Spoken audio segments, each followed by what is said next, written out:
presencia del Señor. Caminaré en presencia del Señor. Amo al Señor porque escucha mi voz suplicante, porque inclina su oído hacia mí el día en que lo invoco. Caminaré en presencia del Señor. Caminaré en presencia del Señor.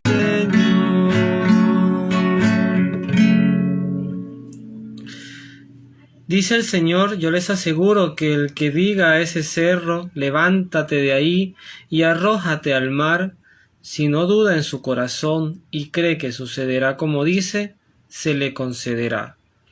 Por eso les digo, todo lo que pidan en oración, crean que ya lo han recibido y lo obtendrán. Bueno, y así damos inicio a este 7º episodio de nuestra serie llamada La Ruta de la Sanación, que, como ya lo hemos explicado en los capítulos anteriores, por si acaso alguna persona lo escucha por primera vez, tiene el contexto de llevar a Jesús, al Jesús que sana, al Jesús que tiene el poder de curar enfermedades explícitamente, sin rodeos, sin dudas, pero siempre desde la mirada del que lo necesita. Es decir, entendiendo en cierta forma cómo Jesús sale al paso de nuestras necesidades y cómo ante todo Él tiene el poder para llevarlas a sanación, a término, cuando algo es para nuestro bien. El episodio que vamos a conocer hoy, todavía seguimos en el Evangelio de San Mateo. Esto es un recorrido por los 4 evangelios. Los primeros 6 capítulos o episodios han estado en el Evangelio de San Mateo y nos quedan 2 en el Evangelio de San Mateo, que es este que vamos a ver hoy y el el próximo encuentro, que sería ya el episodio número 8. Y de todos los que vamos a ver, este particularmente que nos narra el evangelista San Mateo es un episodio que nos puede mover. Inclusive a nivel de la interpretación o la exégesis bíblica de este evangelio, yo siempre tenía muchas dudas de si algún día me tocaba explicarlo en una catequesis, cómo poder explicar, valga la redundancia, esta respuesta de Cristo ante una necesidad. Vamos a leer la historia, luego vamos a profundizar en ella, para luego finalmente vamos a hacer la transformación de pedir según lo que la historia nos pueda ir inspirando o llevando. El título de este episodio, de este texto del Evangelio, se llama Jesús sana a la hija de una pagana. Ya el solo título nos refiere a una suerte de división que era muy propia en el pueblo hebreo, pero también es muy propio entre los que en algún momento ostentan el poder o generan grupos, generan grupitos que tratan de hacer exclusivo el amor, el poder de Dios. Cuando hace la diferenciación, o sea, ¿por qué habría que decir, por ejemplo, el texto pagana? ¿Por qué no sencillamente decir Jesús sana a la hija de una mujer?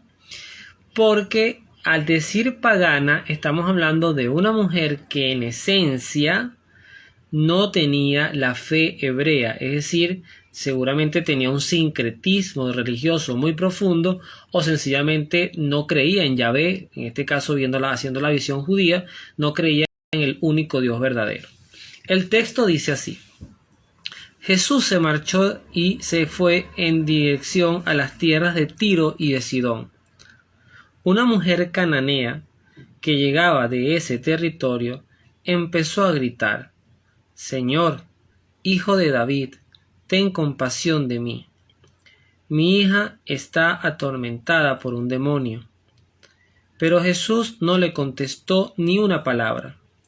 Entonces sus discípulos se acercaron y le dijeron: Atiéndela, mira cómo grita detrás de nosotros. Jesús contestó: No he sido enviado sino a las ovejas perdidas del pueblo de Israel. Pero la mujer se acercó a Jesús y puesta de rodillas le decía: Señor, ayúdame. Jesús le dijo: No se debe echar a los perritos el pan de los hijos. La mujer contestó: Es verdad, Señor, pero también los perritos comen de las migajas que caen de la mesa de sus amos. Entonces Jesús le dijo: Mujer, qué grande es tu fe, que se cumpla tu deseo. Y en aquel momento quedó sana su hija. Palabra del Señor, gloria a ti, Señor Jesús. Es una historia que en esencia tiene muchas maneras de entrarle. Por primera vez, así como nosotros podemos sorprendernos del único momento donde Jesucristo desarrolló una ira, una furia, que fue cuando expulsó a los mercaderes del templo. Yo la llamo siempre una santa ira, porque además va vinculado con la profecía de que el celo por tu casa te devora. Pero en este texto vemos una antipatía, pudiéramos decir desde el punto de vista muy humano, muy externo a la realidad de quién es Cristo, una antipatía, una suerte de desprecio hacia una mujer que clamaba una ayuda y que me llama mucho la atención porque Cristo en otro contexto había, por ejemplo, sanado al siervo del centurión romano, que ya lo meditamos, que también era un pagano. ¿Y por qué a esta mujer darle de entrada este reflejo de distanciamiento, de no poder obrar en ti? Y con esta frase quiero un poquito entrar en la reflexión. No puedo obrar en ti. ¿Qué impedía que obrara en ella? Hay una frase de Jesús que dice: no todo el que me diga Señor, Señor entrará en el reino de los cielos, sino el que haga la voluntad de mi Padre. Esta mujer va a Cristo no por un tema de fe, no por un tema de posiblemente de devoción, de fidelidad, de amor a Cristo, sino la mueve su propia necesidad, su propia angustia.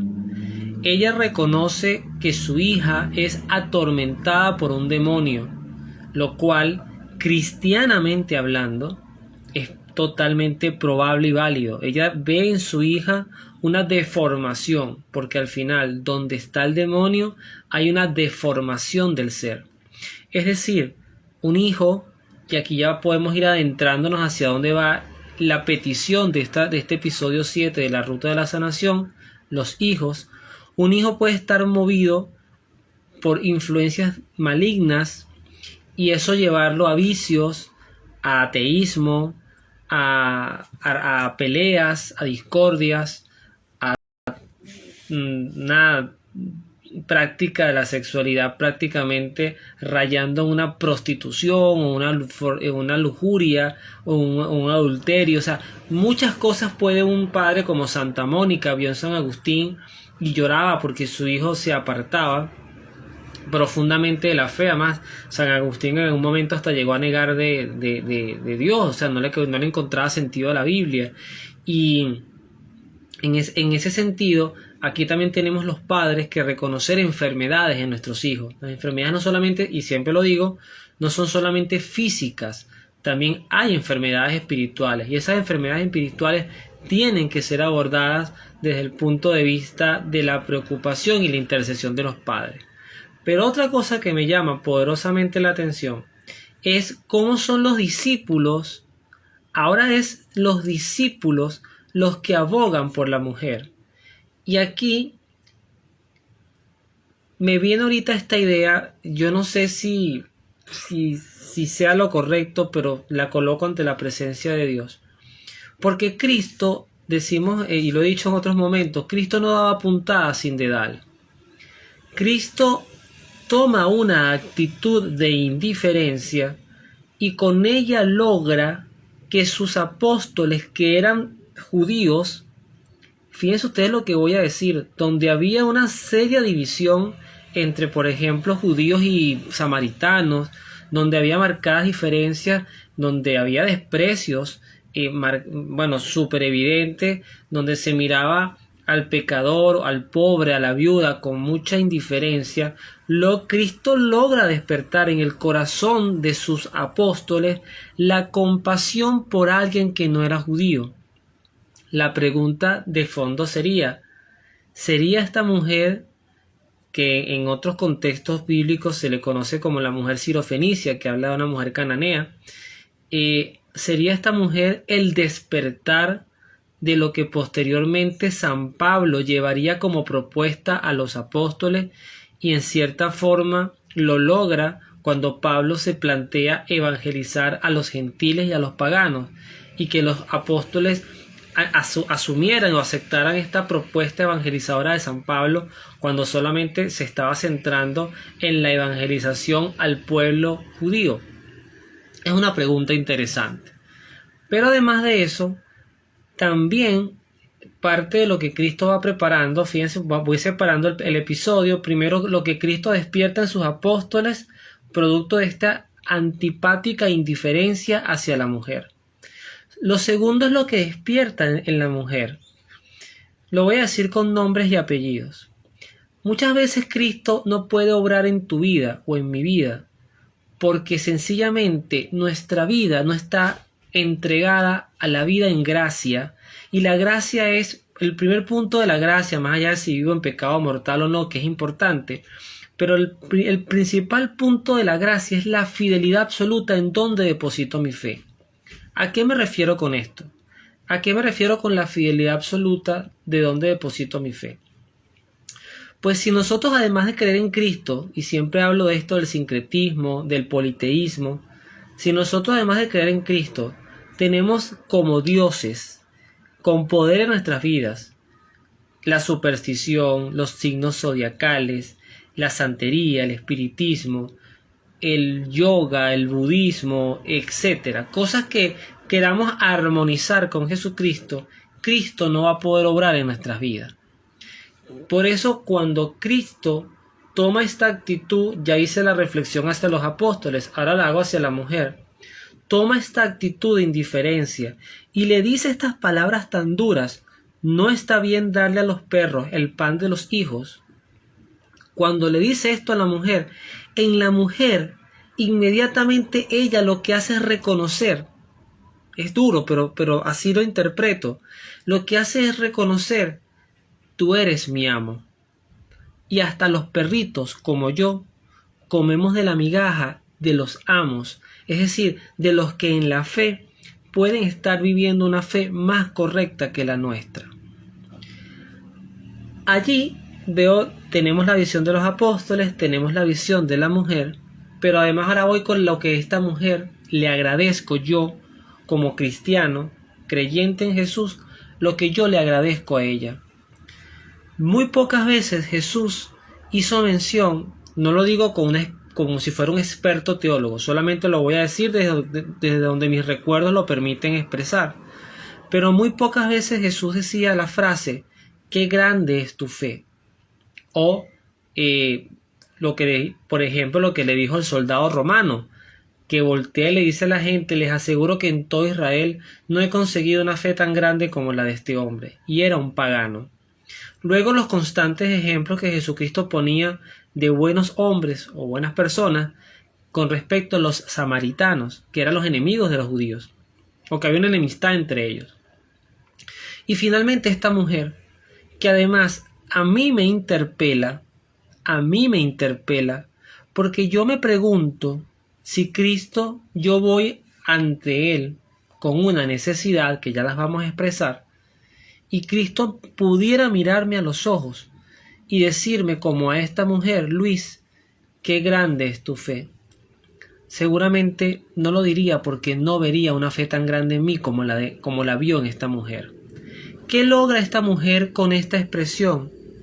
Pareciera que logra en Cristo destapar un asombro sobre algo que él esperaba, pero que quizás no lo esperaba en la magnitud que lo recibió. Me refiero, cuando esta mujer logra humillarse, rebajarse desde el punto de vista de colocar a todas sus creencias y dioses a un lado, porque eso es lo que significa ser pagano, o eres ateo o sencillamente es porque crees en otros dioses. Cuando ella en ese momento con esa frase desbarata, quita en el altar de su corazón a todos esos pseudo dioses falsos que tenía y le expresa al verdadero Dios: yo, perrito, como de las migajas que caen de la mesa tuya. Allí esta mujer logró la conversión y logró a la vez la salvación de su hija. Porque cuando Cristo le dijo que se cumpla tu deseo, dice el texto, en aquel momento quedó sana su hija. Este nivel de desesperación, ya para ir haciendo un poquito el cruce hacia el final, también tenemos que medirlo en sentido contrario. ¿A qué me refiero? Yo una vez ponía el ejemplo, una vez que me tocó dar un taller sobre la santería, ponía un ejemplo porque hay un libro del padre Antonio Fortea, un sacerdote español que yo cito mucho como el padre Fray Nelson, son para mí dos formadores, siempre lo diré cada vez que pueda porque les debo mucho lo que es mi formación de fe, aunque no me conozcan, porque los he tratado pero en la distancia, por correo, y ambos han tenido la gentileza de responderme, pero no son personas que me tengan en sus mentes todos los días, como quizás yo los tengo a ellos más presentes, y oro mucho por ellos. El padre Fortea escribe un libro que se llama La Suma Demoníaca, que es un libro para exorcistas, pero también es un libro que desarrolla una suerte de teología a razón de una verdad de fe que son los demonios. Insisto mucho en eso, porque hay quienes predican que los demonios no existen y eso me aturde, me perturba, sería más bien la palabra. No aturde, me perturba. Pero él hablaba en un segmento de este libro sobre los milagros, oigan bien lo que estoy diciendo, sobre los milagros que se pueden obtener a través de demonios.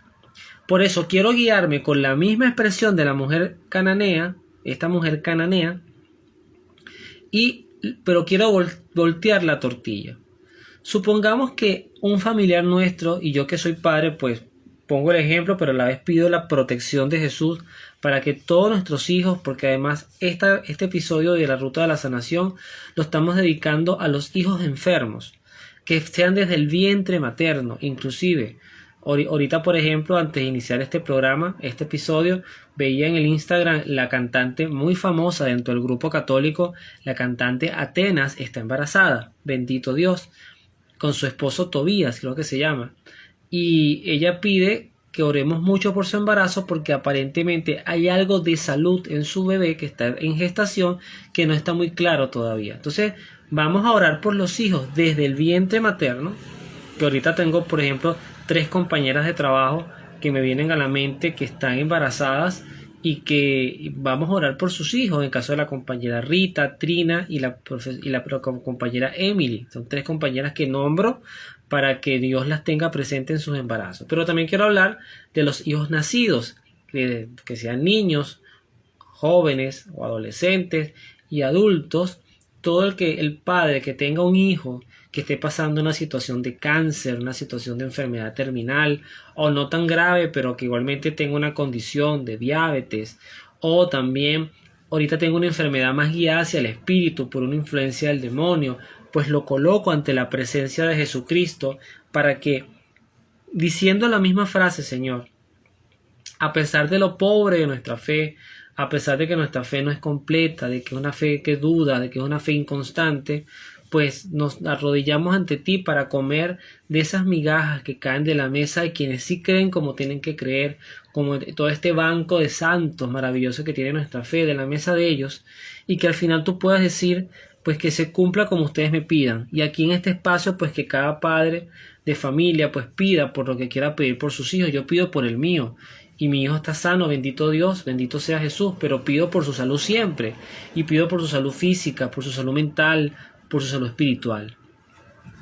Pero lo que quiero recorrer, me extendí bastante, me salió un poquito del camino de la idea, pero quiero volver, es que pensemos lo contrario, que hay una enfermedad que de momento es voluntad de Dios que esté allí presente. A veces me gusta decir, no es que Dios mandó la enfermedad, pero cuando le pedimos la sanación, de repente nos puede decir, todavía no.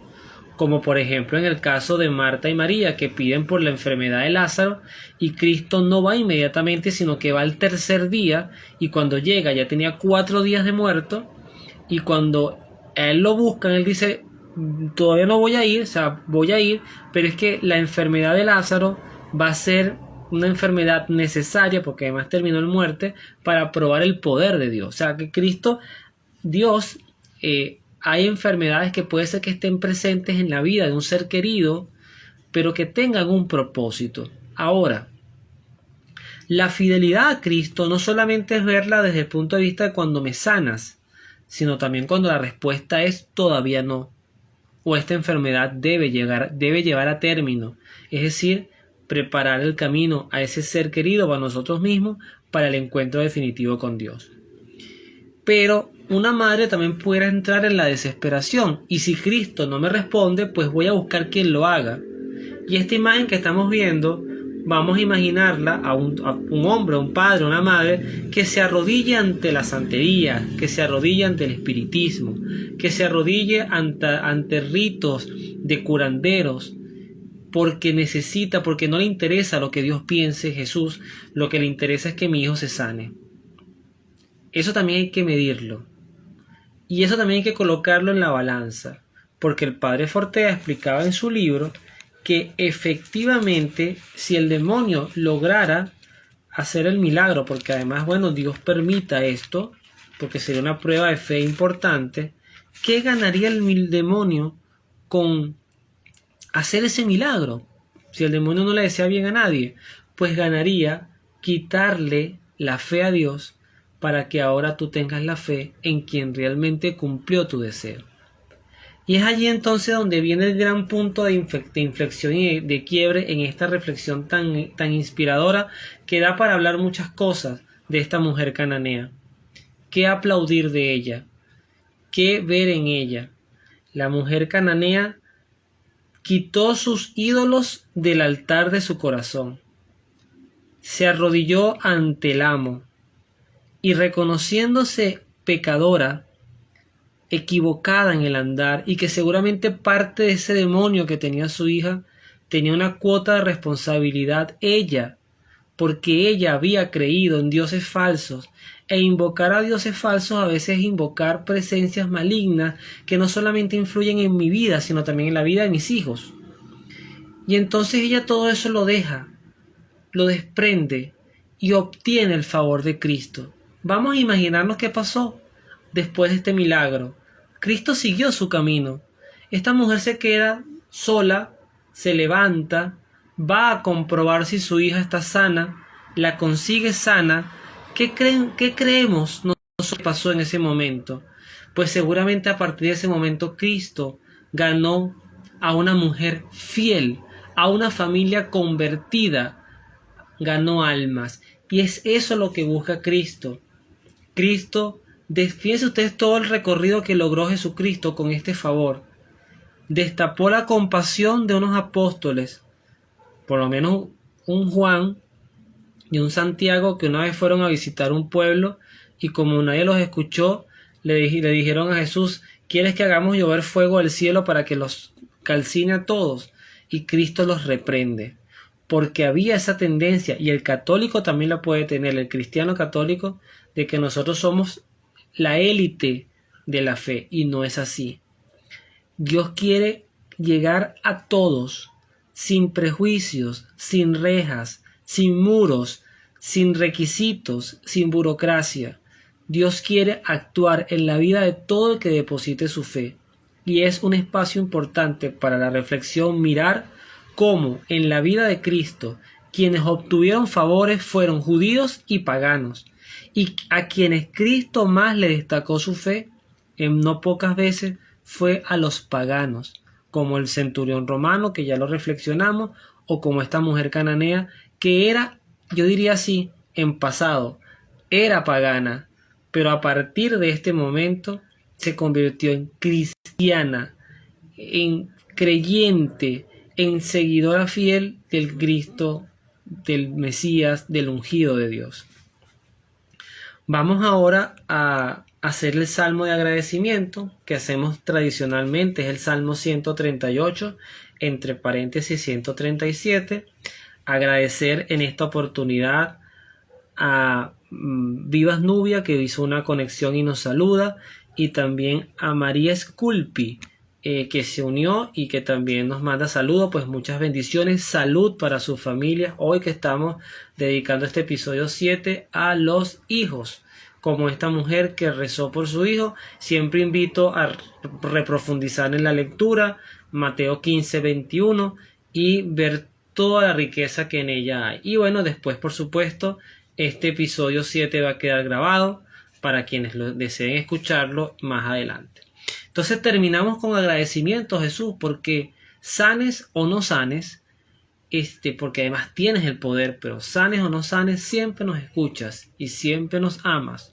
Y por eso vamos a hacer este salmo de gratitud, porque al final lo que queremos para nuestros hijos es que se salven, es que vivan con un espíritu en gracia, es que no les falte nunca la fe en ti, pese a las necesidades o adversidades que puedan pasar en la vida.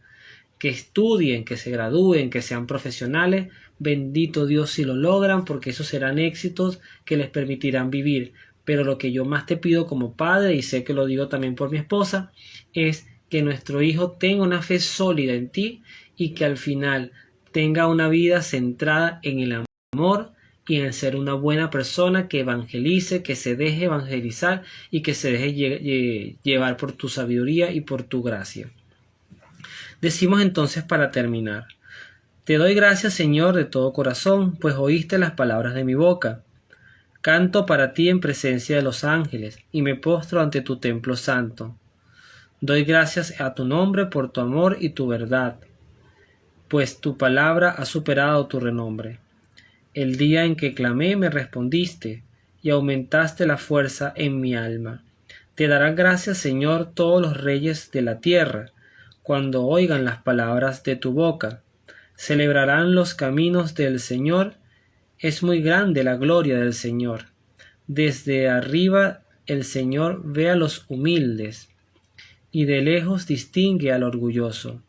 Si en medio de la angustia caminare, tú me harías vivir.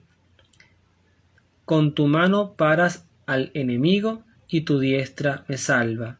El Señor lo hará todo por mí. Señor, tu amor perdura para siempre. No abandones la obra de tus manos. Bueno, agradecer principalmente a Dios por otra ruta de la sanación, por otro episodio. Ya vamos por el 7. Es una serie que es finita, tiene unos capítulos ya preestablecidos. Si no me equivoco, van a ser 27 capítulos que vamos a llevar desde el Evangelio de San Mateo, que ya nos queda solamente una lectura de él.